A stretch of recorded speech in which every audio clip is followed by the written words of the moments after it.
The ghost in the machine. The alarm did not begin with a scream. It began with a whisper, a single red pixel on a screen that had never shown red before. One line of corrupted code in a sea of clean, ordered data. A hairline fracture in something that was supposed to be unbreakable.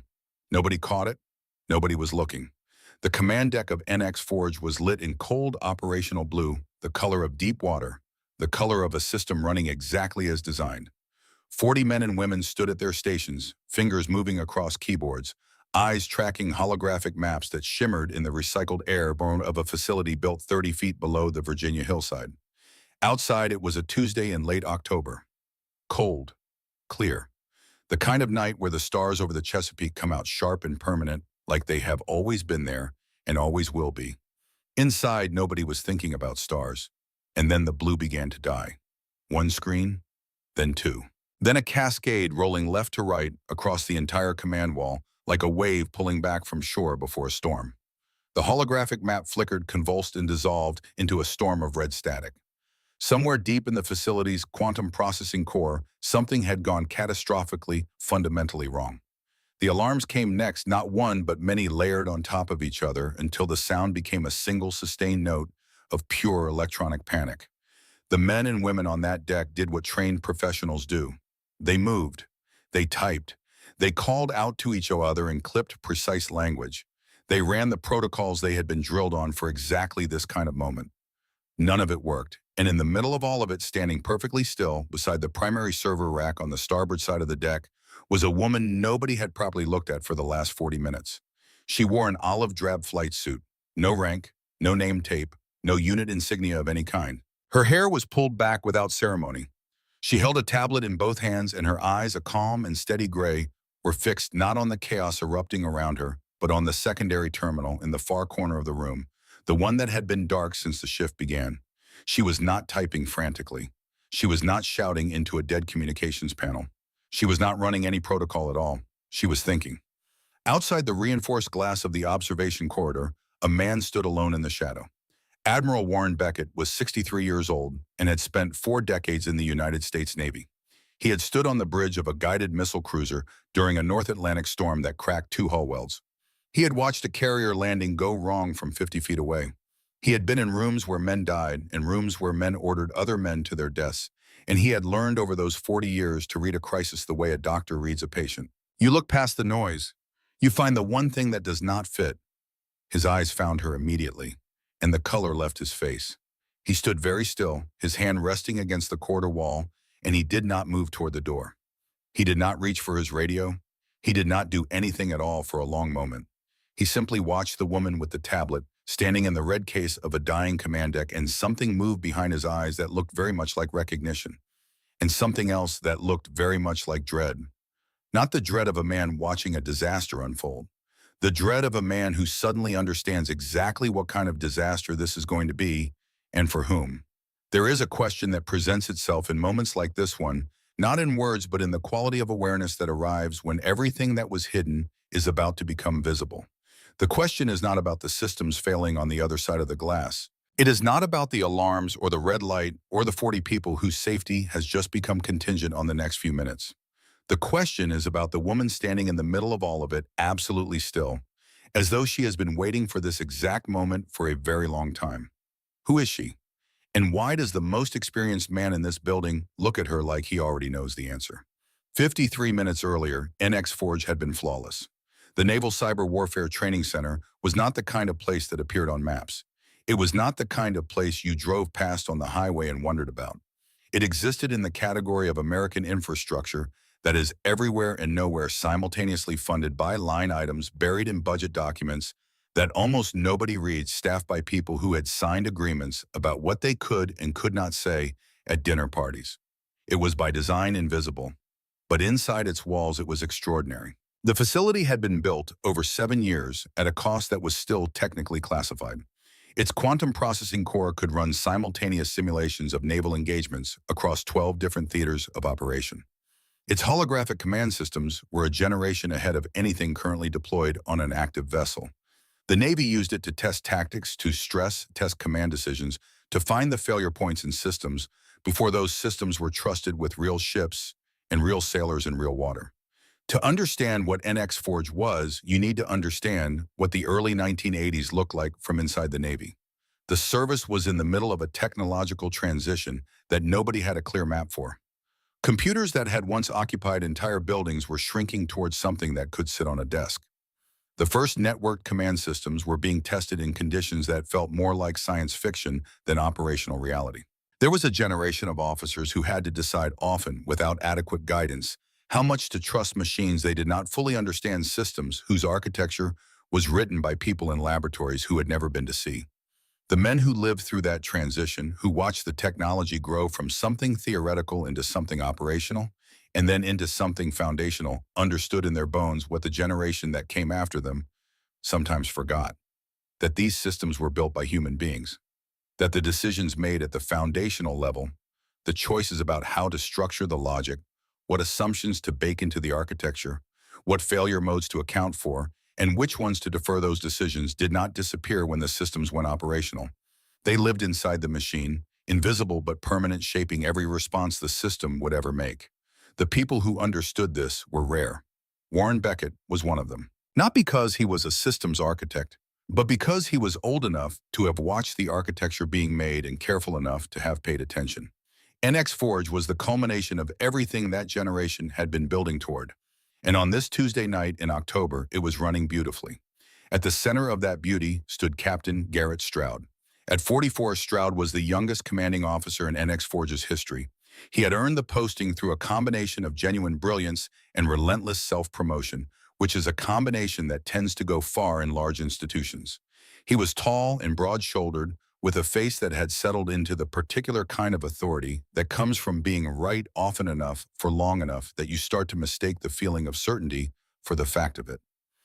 He stood at the center of the command deck that evening, the way a conductor stands before an orchestra, aware of every instrument, aware of every eye on him. The Black Lance wargame scenario was running a complex multi-vector simulation that tested fleet response to simultaneous cyber and conventional attacks across the Atlantic corridor, and his team was performing with the precision that 3 years of his command had produced. He was not wrong to be proud of them. That is the first and most important thing to understand about Garrett Stroud. He was not a fraud. He was not a hollow man wearing a uniform. The credentials behind his confidence were real, and the team he had built was genuinely excellent.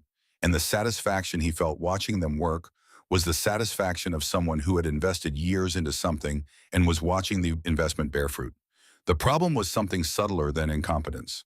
The problem had begun 14 months ago at 2 in the morning in this same facility, when Stroud had been running stress tests on Protocol Omega in the quiet of an empty shift. Protocol Omega was NX Forge's emergency failsafe. In the event of a catastrophic cyber attack, it was designed to isolate the facility's network, completely cutting every external connection and locking down the command systems until the threat could be assessed and neutralized. It was a digital iron curtain designed to protect the most sensitive naval simulation environment in the world from the most sophisticated adversaries in the world. Stroud had found something in it, a recursive loop buried deep in the system's core logic that could be triggered under specific conditions. A specific type of data packet generated by certain wargame scenarios, including Black Lance, could fool Protocol Omega into believing it was under external attack. The system would initiate a full lockdown. And then, because the lockdown itself generated the kind of energy signatures that Protocol Omega was designed to respond to, it would interpret its own response as an escalating attack, compounding the error in a feedback loop that grew more extreme with each iteration until the system threatened its own physical infrastructure. He had documented it carefully. 12 pages with appendices, clear technical analysis, a proposed remediation pathway. He had submitted it through proper channels with the appropriate level of urgency. Nothing had happened. Weeks passed, a follow-up. A month after that, another. At some point, a lieutenant commander he had never met sent him a 3-line email explaining that the report was under review by the relevant architecture team. That was the last he heard of it. He had tried to understand it. He had turned it over during long runs along the base perimeter, during the quiet hours after midnight, when the facility hummed around him. How did you submit a documented vulnerability in a multi-billion-dollar system with evidence and technical specifics and a clear path to a solution, and receive nothing but a form letter? He had landed eventually on the only answer that made sense to him. The people above him were not paying attention. They were managing careers and budgets and political relationships, and the actual technical integrity of the systems they commanded was something they trusted others to worry about, which meant that the people who actually understood these systems were on their own. And if you were on your own, you had better be the loudest, most certain, most unmistakably authoritative presence in every room.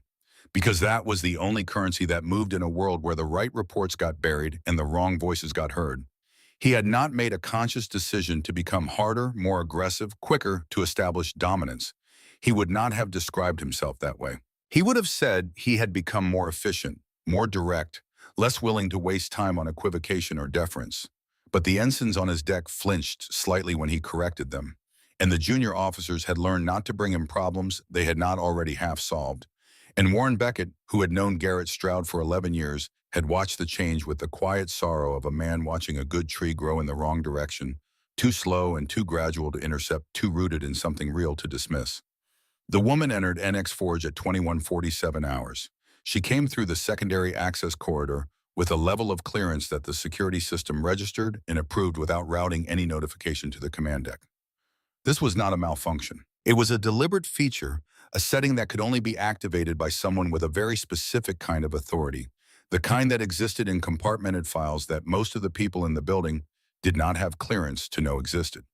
She moved through the corridor without hurrying and without looking around the way visitors do when they are encountering something impressive for the first time. She had the gait of someone who knows where the ceiling lowers near the third support column and where the environmental system creates a draft near the starboard door. She came to rest beside the primary server rack. She opened her tablet. She began to read. For 6 minutes, nobody paid her any particular attention. The command deck was focused on Black Lance. The simulation was running clean. Stroud was moving between stations, making adjustments, his presence on the deck the organizing principle around which everything else arranged itself. It was Petty Officer Elliot Webb who noticed her first. Webb was 26 years old and possessed of the particular quality that is rarer in large organizations than any technical skill. He was genuinely curious. Not curious in the way that ambitious young officers are curious, mapping the landscape of power and figuring out where to position themselves. Curious in the way of someone who actually wants to understand how things work, why they work, what happens when they do not. He noticed the woman by the server rack because she was reading something that made her very still. Most people on a screen look restless, eyes jumping, attention moving. She was reading the way people read when what they are reading is important. Her thumb moved once, scrolled slightly. She did not move again for 2 full minutes. Webb noted her and went back to his station and kept one part of his attention without quite deciding to point it in her direction. Stroud noticed her at 21:56 hours. He was turning from the primary holographic display toward the communication station, and she was simply there at the edge of his peripheral vision, standing where nobody was supposed to be standing without being introduced to him first. He crossed the deck in 8 strides. "Ma'am," his voice was controlled, professionally cool. "This is a restricted operational environment. I need you to identify yourself and your authorization level. Right now." She did not look up. The humming of the servers filled the silence between them. "Ma'am." The coolness had shifted. Something underneath it had moved. The crew was watching now, not obviously, but the quality of attention in the room had changed. "I am addressing you directly. You will acknowledge me." Her thumb moved on the tablet. She was still reading. What happened inside Garrett Stroud in that moment was not a simple thing. It was not just ego. It was not just authority being challenged. It was the accumulated weight of 14 months of feeling like the people who should have been paying attention were not paying attention, of submitting the right information to the right people through the right channels and receiving 3-line form letters, of being repeatedly the man who saw the problem clearly and was ignored. And here was another person in his facility ignoring him. He stepped forward. His hand closed around her arm. He used his height and his mass and the full leverage of a large man who has made a decision, and he turned her and pressed her back against the cold face of the server rack. The contact made a sound that was surprisingly small given how much force he used. A soft metallic thud. The rack did not move. She did not move after the initial impact. The laughter that had begun at the edge of the room died before it fully formed. Something about the way she absorbed the contact, about the way her feet found the floor, and her shoulders settled, made the laughter wrong in their throats. She had not been surprised. She had not flinched. She had moved with the impact the way a well-built wall moves with a push, which is to say she had not moved at all in any way that mattered. In the observation corridor, Warren Beckett pressed his hand harder against the wall. He had been watching since she entered. He had recognized her in the first 30 seconds. Not from having met her, but from the particular quality of her stillness, the complete absence of any performance in her manner, the lack of any of the hundred small adjustments people make when they are in a room where they feel they need to prove something. She was simply there doing what she had come to do in the way that people do things when they are certain of their competence and indifferent to whether anyone else has certified it. And now he was watching Garrett Stroud pin her against a server rack, and he was not moving to intervene. This was not indifference. He would examine that choice honestly in the quiet of his own mind for a long time afterward. He did not intervene because he knew she did not need him to. But there was a second reason, and it was the kind of reason that a man of genuine integrity has to be willing to look at directly. He wanted to see what Stroud would do. He had been watching Stroud for 3 years, watching a brilliant and fundamentally decent officer calcify around a wound that had never healed properly. He could not give Stroud what he needed. Only someone with specific authority could do that. And the night that was about to unfold would determine whether Stroud was the kind of man who could receive it. So Beckett stood in the corner and watched, and his face was the color of old paper, and he did not move. Webb saw the stance from 20 feet away. He saw it very clearly. He had spent enough time around people trained in close quarters work to recognize the difference between a person bracing against impact and a person who has simply allowed impact to arrive and pass through the moment of it without it mattering. Her center of gravity had not shifted upward the way frightened people's doze. It had settled lower. Her feet were at shoulder width. Her hands held the tablet. Her eyes, when they lifted from the screen, were not wide. They were gray, and they were calm, and they were looking at Garrett Stroud with the analytical attention of someone processing a data point. "The system has a flaw," she said. Stroud blinked. "What did you say?" "Protocol Omega," she said. "It has a recursive loop. Black Lance can trigger it." For a moment, the room breathed around that sentence, and then the first screen on the port side of the command deck turned red. Not flickered, turned red completely and immediately. Then the second screen, then the third.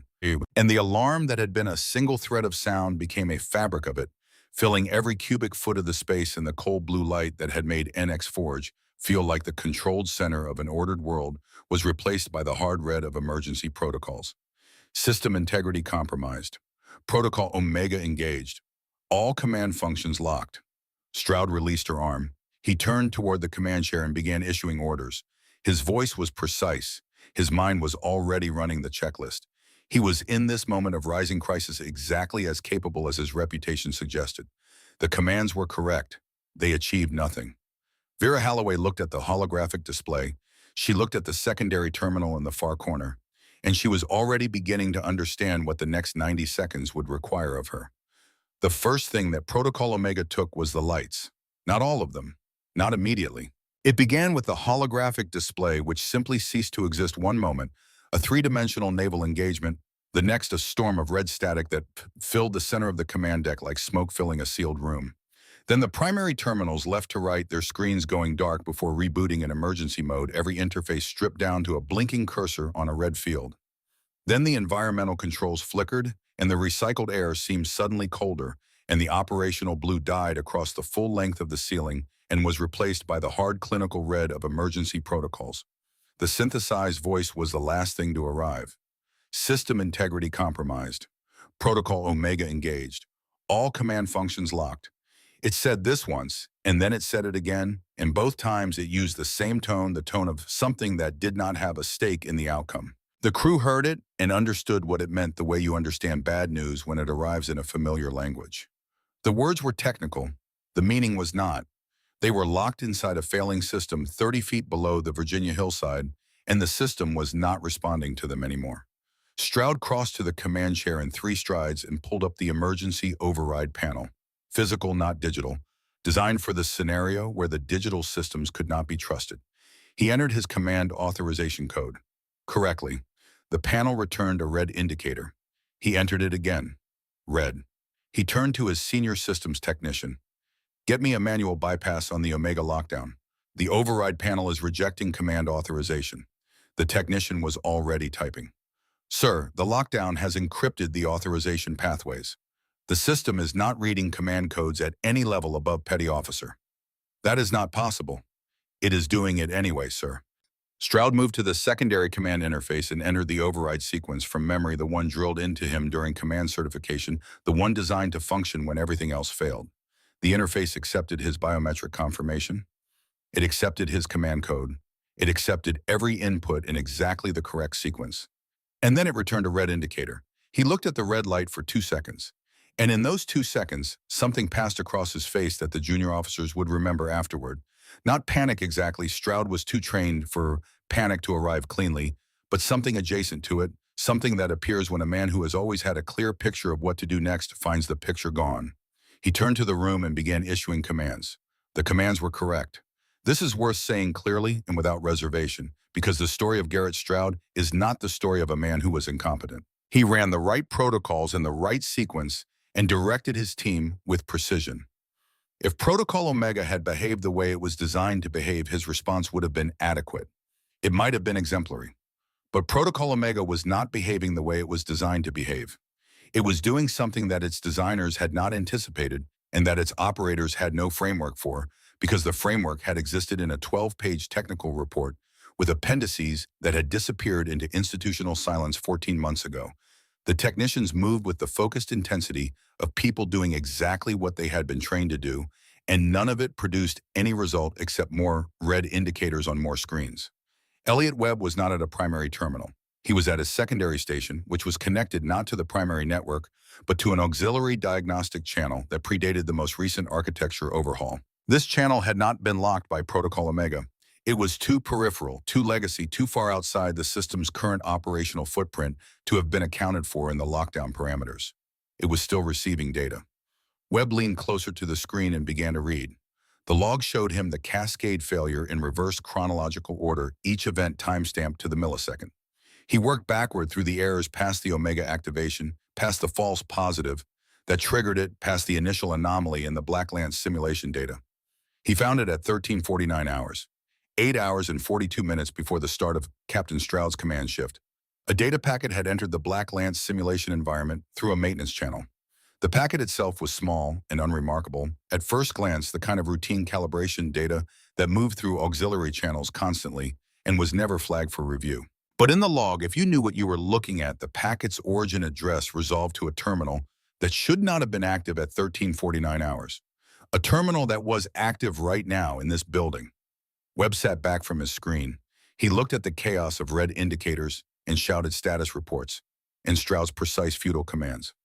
He looked at the terminal address in the log. He looked at the woman standing at the primary server rack on the starboard side of the deck, who had not moved, who was holding her tablet with the same concentrated stillness she had maintained since before the first screen went red. She had been reading the tablet before the failure started. He had noticed that. He had filed it away without knowing what to do with it. But now looking at the log timestamp, at the active terminal address, at the woman who was the only person in this room who did not appear to be surprised, the detail rearranged itself. She had not been routing when the failure started. She had been watching it start. The synthesized voice returned. It had been cycling through the Omega lockdown announcement, but now it changed. Containment field breach imminent. Core coolant systems offline. Evacuate. Evacuate. The word hit the room differently than the earlier announcements had. The technicians nearest the main door turned toward it instinctively. A lieutenant commander at the communications station rose halfway from her chair before training pulled her back. This was not a simulated threat. Protocol Omega in its corrupted state was misinterpreting the facility's own wargame energy signatures as a real-world attack. It was responding to itself, getting louder, afraid of its own fear. And it was now preparing to vent the liquid helium from the coolant reservoir that kept NX Forge's quantum processing core from catastrophic thermal failure. Enough liquid helium to make the command deck uninhabitable in under 4 minutes. 40 people stood between that outcome and wherever they needed to be. A young ensign near the primary communications panel began to breathe in the short, shallow pattern that precedes losing control of breathing entirely. His hands on his console were shaking. He was not the only one whose composure was fraying, but he was the most visible, and the sight of a trained professional visibly losing purchase on their own fear has a way of accelerating the same process in the people around them. The woman at the server rack did not raise her voice. She said 2 words: breathe, count. Not loudly, not directed at anyone in particular. They landed in the specific frequency of the room's panic, the way a tuning fork lands on a table, producing a resonance that had nothing to do with volume and everything to do with quality. The ensign near the communications panel heard them and stopped. His next breath was longer, his hands on the console steadied by a fraction. The room did not stop being afraid, but it paused its escalation. Stroud heard the words and turned toward her. He was in the middle of instructing two senior technicians to attempt a physical bypass of the coolant system controls, and he turned with the expression of a man who has finally exhausted his primary agenda and is looking for something to be angry at instead. "Whatever you think you know about this system," he said, his voice tight and very careful, "step back from that station and let my people work." She looked at the holographic display at the storm of red static where the naval simulation had been. "Your people cannot fix this," she said. "The recursive loop has passed the command architecture layer. You do not have access to what needs to be reached. And you do." It was not a question. It was the final form of a question that had already answered itself. She did not respond. She was already moving. The secondary engineering terminal in the far starboard corner of the deck had been dark since the shift began. It occupied the kind of position that peripheral infrastructure occupies in any complex environment, necessary at the foundational level, invisible in daily operation, existing in the region between what people use and what people notice. It was older than the primary terminals connected to the network through an auxiliary pathway that the most recent architecture overhaul had routed around rather than integrated. In the logic of the systems that managed NX Forge's operational footprint, it was essentially a legacy node. Holloway reached into the lower pouch of her flight suit and produced a cable coiled in three-loop, one end terminating in a connector that matched the maintenance port below the terminal's console. She plugged one end into the terminal. She plugged the other end into her tablet, and she began. What she did in the next 90 seconds was not describable in the vocabulary that covers normal human interaction with computer systems. She did not type commands. She did not navigate menus or run diagnostic programs or enter override codes. She communicated with the system at the level below those things, at the level of its foundational logic, where the decisions about what the system could and could not do had been made before any interface existed to represent them. She was not operating the system. She was speaking to it. Her fingers moved across the tablet surface in a pattern that was not quite typing, the gestures fluid and continuous rather than discrete, the movement of someone who had internalized a language so thoroughly that thinking in it and speaking in it had become a single indistinguishable act. On the secondary terminal's monitor, lines of code appeared. Webb could see the monitor at an angle from his station. He could not see it clearly, but he could see enough, and what he saw on that screen was not the kind of code that people write when they are operating a system.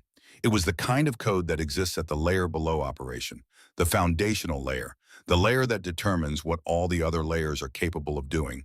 He had read enough systems architecture documentation in 3 years at NX Forge to recognize the structure of the facility's foundational code. Not to understand it, not at the depth that would have been required to work with it the way she was working with it now, but to recognize its shape, the particular logic of how it addressed different system layers, the decision tree architecture that governed the protocol hierarchy. The code on that monitor had that shape. He looked at it for a long moment, then he looked at her hands on the tablet. Then he looked back at the code. And the understanding arrived the way understanding arrives when it rearranges the landscape rather than adding to it. The kind that makes you sit very still because the implications take a moment to settle into their proper weight. The code on that monitor was not code that someone was writing in order to fix the NX Forge operating system. It was code that someone had already written, code that already existed at the deepest layer of the system's architecture, placed there before anything else had been built on top of it.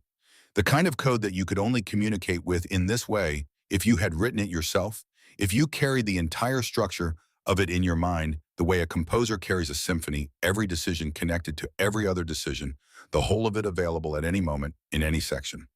The person at the secondary terminal had not arrived at NX Forge tonight to fix the system.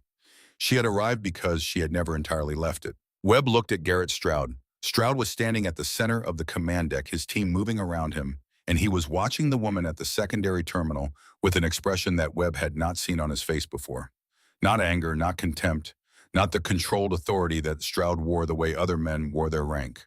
What was on Stroud's face now was something that arrived only when a man is forced to confront in real time a quality of competence so far beyond his own that the distance cannot be reasoned away or managed or reframed. It was recognition, and in that recognition, something else.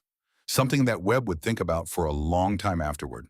Stroud had known, from the moment he crossed the deck to confront her, from the quality of her stillness, from the particular way she stood beside the server rack, as though the server rack existed in relation to her, rather than the other way around. At the level below thought, below the place where pride and authority operate, Stroud had known that the woman in the unmarked flight suit was not someone he outranked in any way that mattered, and he had pressed her against the wall anyway. Not because he had not known, because he had. The countdown on the coolant system was at 47 seconds. On the holographic display, which had been a storm of red static, something happened.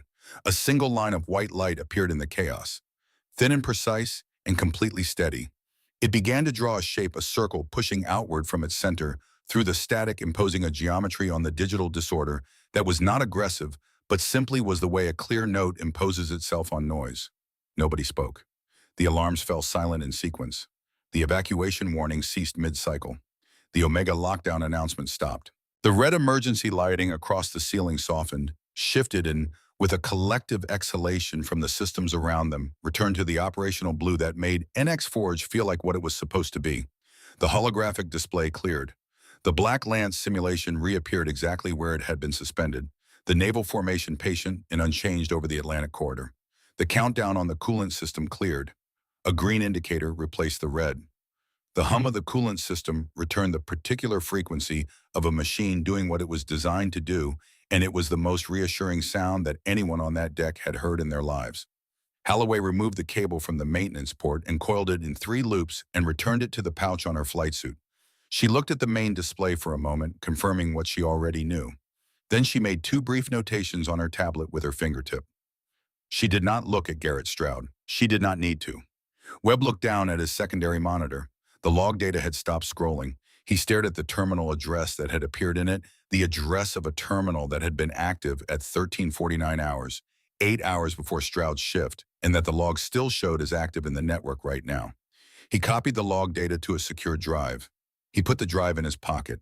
He looked at the woman at the secondary terminal, whose face was precisely as calm as it had been at any moment in the last 90 minutes, and he made a decision about what to do with what he knew. Some information needed to travel through proper channels. Some information needed to reach the right person at the right moment, not be announced across an open command deck in front of 40 people whose understanding of the night was still incomplete. He would wait. The silence that settled over NX Forge in the aftermath of those 90 seconds was unlike any silence the facility had produced before. It was the silence of 40 trained professionals standing in something they did not have language for yet, something that had moved through their understanding the way a fault line moves through stone, not destroying it outright, but changing forever the way it holds together. Stroud looked at Holloway across the command deck. She looked back. Her eyes were exactly what they had been when he pressed her against the server rack. Calm, gray, the color of the Atlantic on an overcast morning. She was not angry. She was not triumphant.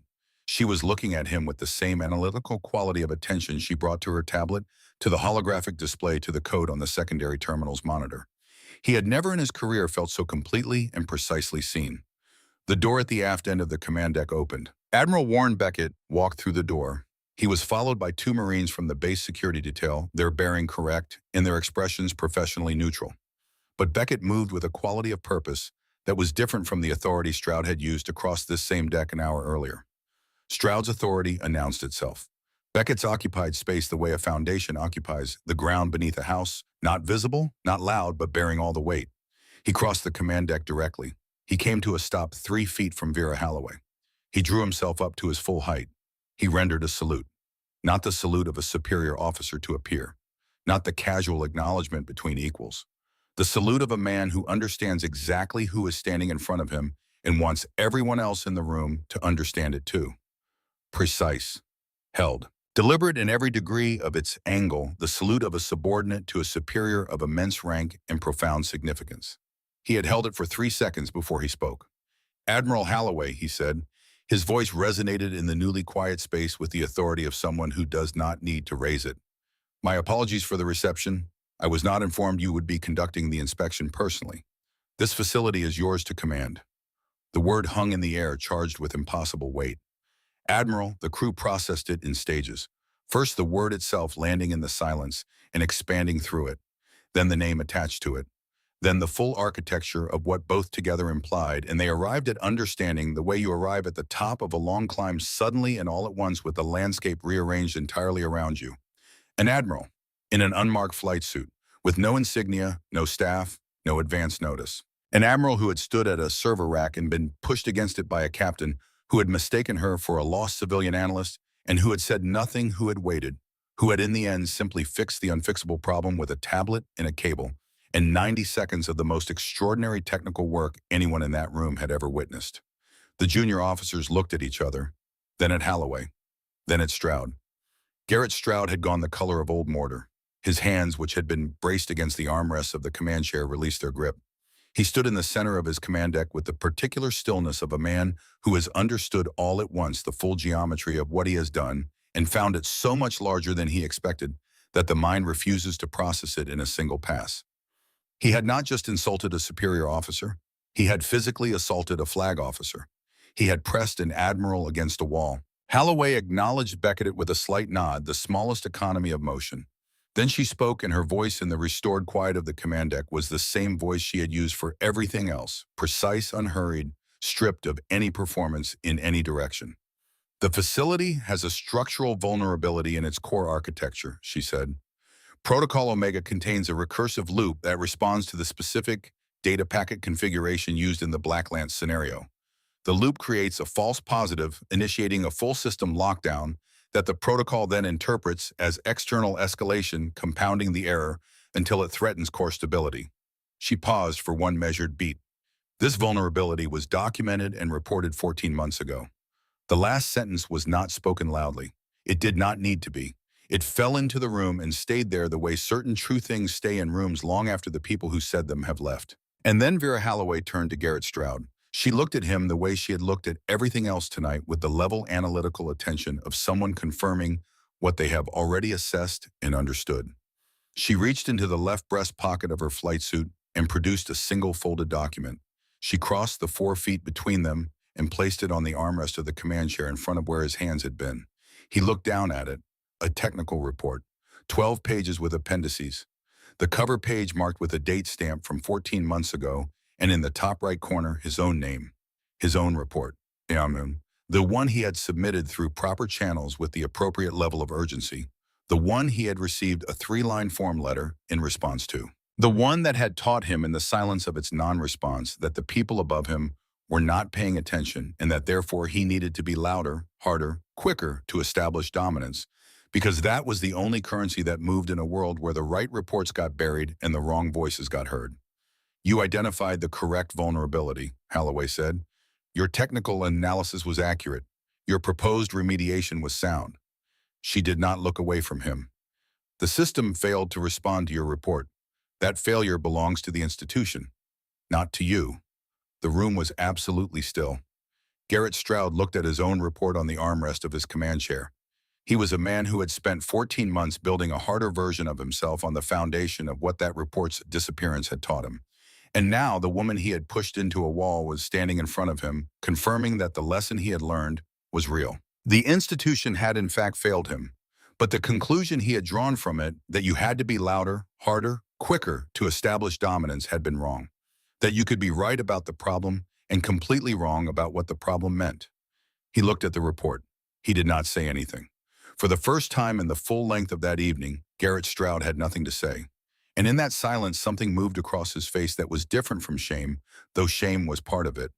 It was the expression of a man seeing for the first time the precise distance between who he had intended to be and who he had become, and finding that distance larger than he had known. There is a question that asks itself in moments like that one. Not out loud, not in words, but in the space between one breath and the next. How many times have we been right and not been heard? And how many times has that silence changed us, reshaped us, carved new channels into the way we move through the world in ways we never quite agreed to and never quite noticed? The men and women on that deck were mostly young, but the question landed in every one of them anyway, because it is a question that belongs to human beings in general, not to a particular age or rank or accumulated experience. It is the question that lives in the space between what we know and what we have done with what we know. Webb stood at his station and watched all of it, and his hand was in his pocket, and his fingers were resting on the secure drive that contained the log data. The terminal address, the record of a data packet inserted 8 hours before the shift began. He had been waiting for the right moment. He looked at Beckett. Beckett looked back at him, and in the quality of that exchange, the kind that happens between people who are both paying close attention to the same set of facts, something was communicated. Webb removed the drive from his pocket and held it at his side. Beckett gave the smallest of nods and crossed the deck toward him. Webb placed the drive in Beckett's hand without a word. Beckett looked at it. He knew immediately what it was and what it likely contained because he was 63 years old and had spent 40 years watching the way large institutions protected themselves from the truth about their own failures. And he knew the shape of that truth when it was being handed to him on a small drive by a young petty officer who had been paying closer attention than anyone in the room had given him credit for. "I will take care of this," Beckett said quietly enough that only Webb could hear. Webb nodded. He returned to his station. Beckett slipped the drive into his breast pocket and turned back to the center of the room. He looked at Stroud, who was still looking at his report on the armrest of the command chair, and he spoke in the voice he used when the weight of what he was saying needed to be felt by everyone present without being performed for any of them. "Captain Stroud," he said, "you are relieved of command effective immediately. You will be escorted to your quarters to await further orders." Stroud straightened. He did not protest. He did not argue. He reached down and picked up his report from the armrest of the command chair and held it in both hands for a moment, looking at it with the expression of a man deciding what something weighs. Then he set it back down. He did not take it with him. The Marines moved to his side. He walked with them toward the aft door with the bearing of a man who has decided whatever else is true to carry himself correctly through this particular exit. At the threshold, he stopped. He did not turn around. He stood in the frame of the doorway for 2 seconds, and then he walked through and the door sealed behind him with its deep hydraulic sound, and he was gone. Holloway watched the door for a moment after he left. Then she turned to Beckett. "Reassign him," she said quietly. "Don't break him." Beckett held her gaze. He had heard her name for the first time 2 years ago, in a compartmented briefing so restricted that the room had been swept for signals 3 times before anyone spoke, and he had filed it away in the part of his memory reserved for things that were not his to carry. He had not expected to ever need to retrieve it. He understood now why she had come to Nenex Forge this way without announcement, without insignia, without staff. She had not come to conduct an inspection in any conventional sense. She had come because she was the only person with the authority to confirm that Stroud's report had been real, and the institutional response to it had been a failure. And she had known that this confirmation could only be received if it came from someone Stroud could not argue with, dismiss, or file away as another form letter. She had come because the system owed Garrett Stroud a reckoning, and she was the only person positioned to deliver it. "Understood," Beckett said. There is something worth understanding about the moment Warren Beckett watched Vera Holloway walk through the aft door of NX Forge that evening. Something that only becomes clear when you go back to the beginning of the night and look at it again from where you now stand. When Beckett had taken his position in the observation corridor and watched a woman in an unmarked flight suit standing at the primary server rack while Garrett Stroud crossed the deck to confront her, his face had gone pale. Any junior officer watching could have read that as fear. It was not fear. He had recognized her in the first 30 seconds. And he had not intervened when Stroud pressed her against the rack because he knew she did not need him to. But the second reason, the one he examined honestly in his own mind, was this. He had wanted to see what Stroud would do. He had been watching Stroud for 3 years, watching a good man grow harder around a wound that had never been properly treated. He could not give Stroud what he needed. He did not have the authority to retrieve that buried report and speak to its technical merit with the credibility that would make the acknowledgement real. He could not tell Stroud that the institution had failed him because, coming from Beckett at the same institutional level, it would have sounded like management, like the same machinery that had failed him in the first place, dressed up in a slightly warmer voice. Only someone who stood outside that machinery and yet above it could deliver what Stroud needed. Only someone like Vera Holloway. So Beckett had stood in the corridor and watched. And when the alarms came and the deck dissolved into red chaos, he had gone to his office and watched on the remote monitor, and what he had felt beneath the professional gravity of what he was observing was something it took him a moment to identify. It was relief, not because the crisis was being resolved, because the right person was resolving it. In the weeks that followed, the plaque appeared on the starboard bulkhead of the NX Forge command deck with no ceremony and no announcement. Someone mounted it during a night shift, and when the morning crew arrived, it was simply there at shoulder height beside the secondary engineering terminal. The text was engraved on brushed aluminum. Efficiency is its own form of elegance. Nobody confirmed where the quote came from. Nobody needed to. The location said everything that needed saying. It was mounted on the exact section of bulkhead where a woman in an unmarked flight suit had been pressed by a captain who had made the most consequential mistake of his career. The crew began calling it the Admiral's Corner. Not as a cautionary tale told with the distance that institutional humor puts around uncomfortable truths. They called it that the way you name a landmark. Because what had happened in that corner had changed the nature of the space around it. It had changed the way the people who worked in that space understood what the space was for. Admiral Holloway stayed at the facility for another week. She held no formal lectures and scheduled no official briefings. She walked the decks, observing, and occasionally stopped to sit beside a young technician or junior officer at their console. She would not explain theory. She would pull up a line of code and ask a question. Why is this written this way? Is there a more efficient path? She taught them to see the system not as a tool to be operated, but as an ecosystem to be understood. She mentored with a philosophy of quiet inquiry, rewarding thoughtful questions over confident answers. And of all the people on the deck that week, the one she returned to most often was Elliot Webb. She had seen in him from the first evening not genius, but something she valued more. A deep-seated curiosity combined with an absence of ego, the rarest combination in any organization. She had watched him find the log data on the auxiliary channel. She had watched him copy it to the drive and wait for the right moment to move it to the right person. He had not made that data the center of attention on an open deck in front of 40 people, which would have been the move of someone managing their own visibility. He had simply found what needed finding and moved it quietly to where it needed to go. One afternoon, she found him at his station reading something on his screen with the particular quality of attention she recognized. She looked at the screen. He had pulled the system architecture documentation, the foundational layer, and was working through it the way you work through something that matters. He looked up when he noticed her beside him. "There's a section I cannot follow," he said, without preamble, without the formality that most of the crew maintained around her. The decision logic in the protocol hierarchy. "I understand each individual decision. I cannot understand why they are ordered the way they are." She sat down. She looked at the screen. "The ordering is not about efficiency," she said. "It is about failure. You design for what works second after you have designed for what happens when the first thing fails." She paused.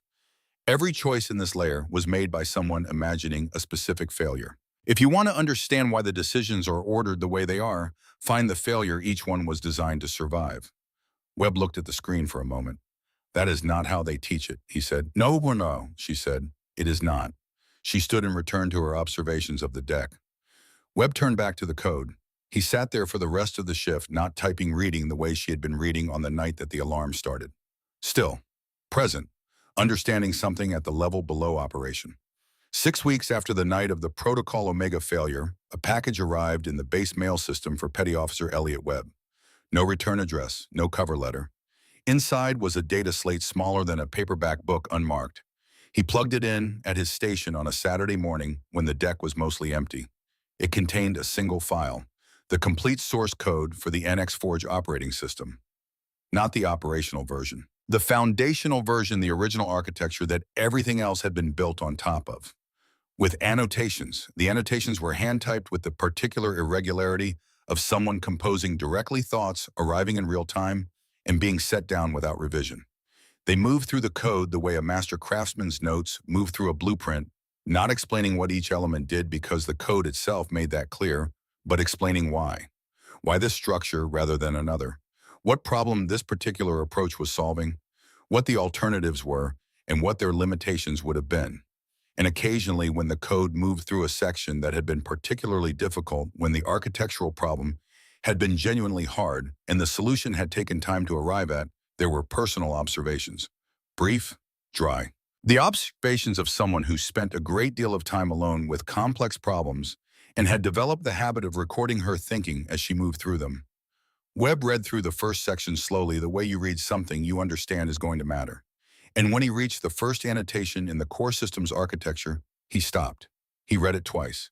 Then he looked up at the plaque on the starboard bulkhead. The foundational decision tree in Protocol Omega, the section that governed how the system distinguished between an external attack and an internal anomaly, was preceded by a single line of commentary. Code is a promise. Keep it clean. Webb sat at his station for a long time. Later that week, during a shift break, a group of technicians gathered near the Admiral's corner, and the conversation turned, as it had been turning for weeks, to the night of the Black Lance failure, to the specific mechanics of what they had witnessed, to the 90 seconds. Webb, who rarely spoke during these conversations, said the thing that had been forming in his mind since he read the first annotation on the data slate.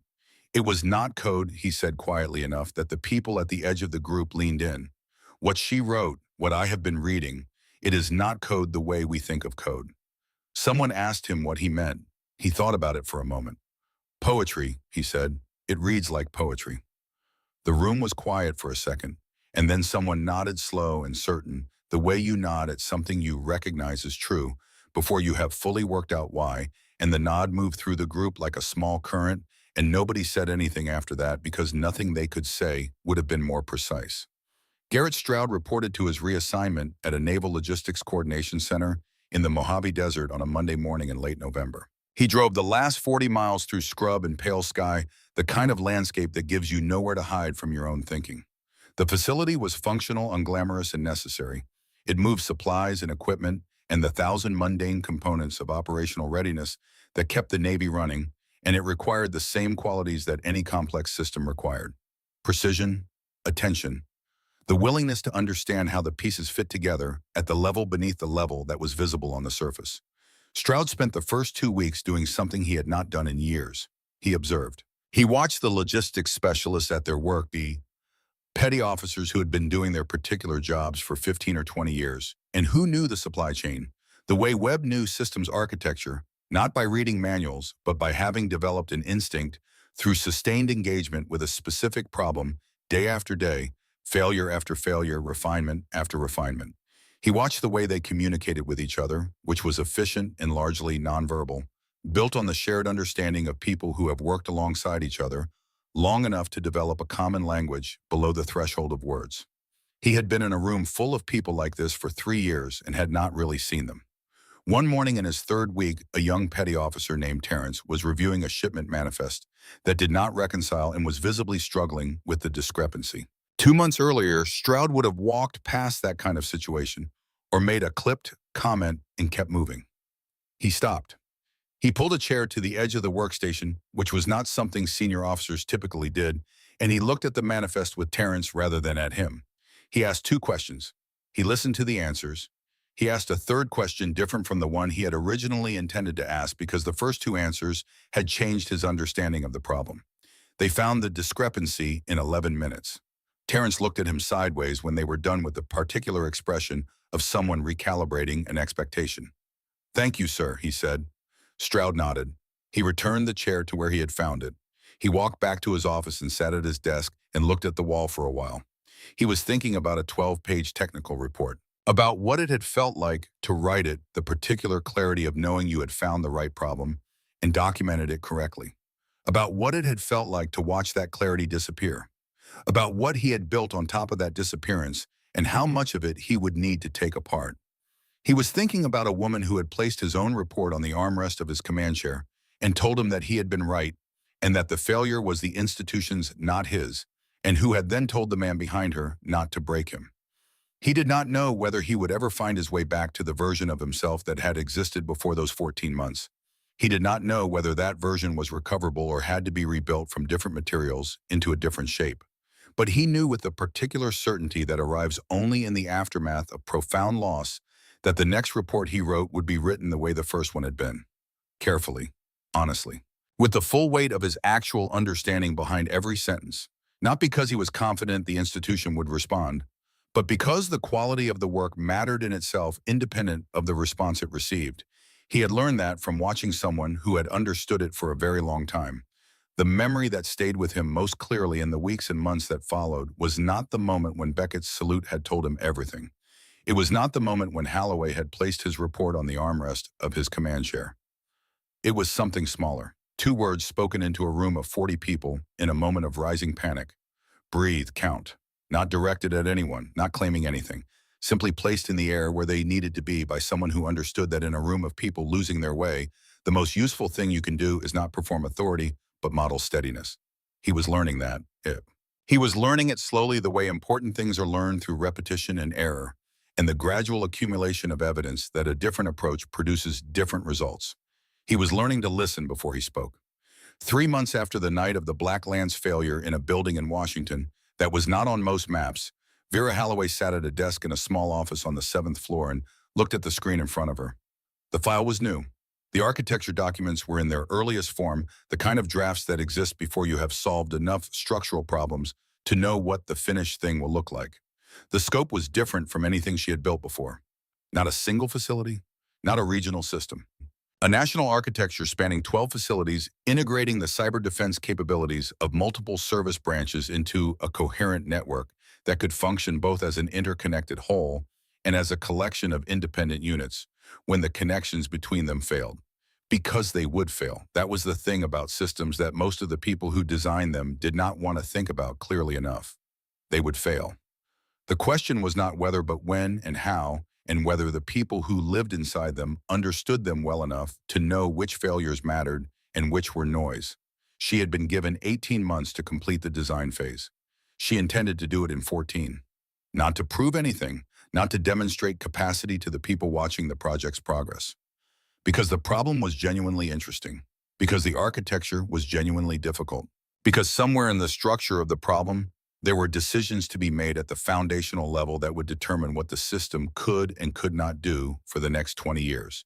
And those decisions deserved the full weight of her attention.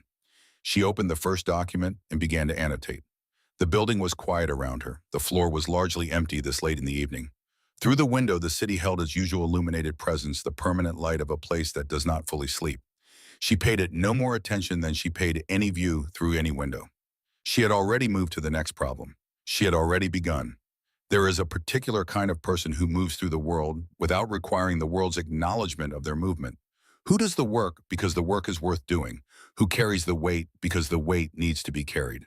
Who solves the problem because it is there and they have the capacity to solve it? They do not need the room to recognize them. They do not need the rank on their collar to make the authority real. The authority is real because the competence is real. Because on a Tuesday night in October, when 40 people needed someone to know what they knew it. Because the code was already in the machine, speaking in the language of its creator, waiting for the person who had written it to come back and remind it of what it was supposed to do. Because somewhere in a desert logistics center, a man was sitting down next to a young petty officer and asking questions before giving answers, and listening to the responses, and changing his next question based on what he heard. Because somewhere on the starboard bulkhead of NX Forge's command deck, a plaque on brushed aluminum said what it said without needing to say more than 6 words. And because somewhere in a building, not on most maps, in a small office on the 7th floor, Vera Halloway was building the next thing. She had never stopped. The story of what happened on the NX Forge command deck spread through the naval base the way these things spread through encrypted channels and quiet conversations in wardrooms, through the particular form of communication that exists in any institution where the important things are understood to be too important for the official record. It became part of the culture of the place, not as a dramatic tale told for entertainment, but as a reference point, a shared understanding. They did not call it the Stroud incident. That would have given him too much credit for something that was not finally about him. They called it Halloway's correction, or sometimes more quietly, the night the ghost walked the bridge. The lesson attached to it was not the lesson that most stories of this kind attach to themselves. It was not a lesson about the dangers of arrogance, exactly though arrogance had been present. It was not a lesson about respecting rank, though rank had been part of it. The lesson was more precise and more uncomfortable than either of those because it was a lesson about perception, about how we decide in the first 3 seconds what a person is and what they are capable of, about how confident that decision feels and how often it is made on the basis of information that has nothing to do with the thing actually being assessed, about how much of what we dismiss without looking at it closely turns out on closer inspection to be exactly what we needed. The instructors who eventually incorporated the anonymized after-action report into leadership training prior curricula at the Naval Academy asked their students to identify the first failure of the evening. The students would point to the technical flaw in Protocol Omega. The instructor would shake their head. They would point to Stroud's failure of crisis management. The instructor would shake their head again. Eventually, a student would raise their hand and say the right thing. The first failure was a failure of observation. Captain Stroud looked at a person and decided what she was without actually looking at her. Everything that followed was downstream of that decision. The instructor would nod, and then they would ask the harder question. The one that had no clean answer, the one that sat with the students through the rest of the course and beyond it. How do you train yourself out of a habit of perception that happens before thought? On the last evening of her week at NX Forge, Vera Holloway walked the command deck alone. The facility was running its night shift, a reduced crew, the holographic display showing a routine simulation at low intensity. Nobody disturbed her. They had learned that her presence on the deck was not an invitation to interact unless she initiated it. She walked the full perimeter of the deck, moving from station to station, not stopping at any of them, simply moving through the space the way you move through a house you have not visited in a long time, taking the measure of how it has aged.